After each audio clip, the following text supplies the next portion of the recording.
Има еден проект кој мене малце ми е сулут, морам да го искоментирам, тоа е она карпош на вода. Тоа треба се гради нешто од типот на ово, као згради високи као Джевахир, толкави, и тоа да биде на реката Вардар, така. Каде поточно се планира тоа? Имаш запознаен си со тоа?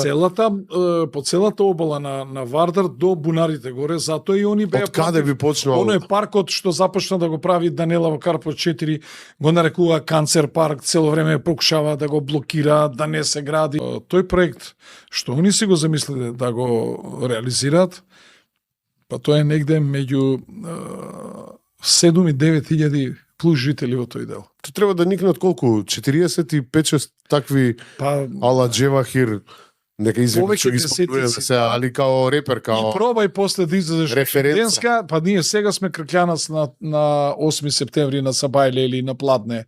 Ова е таква битка за да таму си направат бизнис. 45? Значи, они од тоа сакат да изгledат од прилика од 250 до 300 милиона евра пари за себе. Но како би се спречило тоа евентуално? Како може да се спречи таква сулуда идеја да се случи? На 2 ноември тоа може да се спречи. Да, нели? Значи, со избори, да. На изборите на 2 ноември може да се спречи.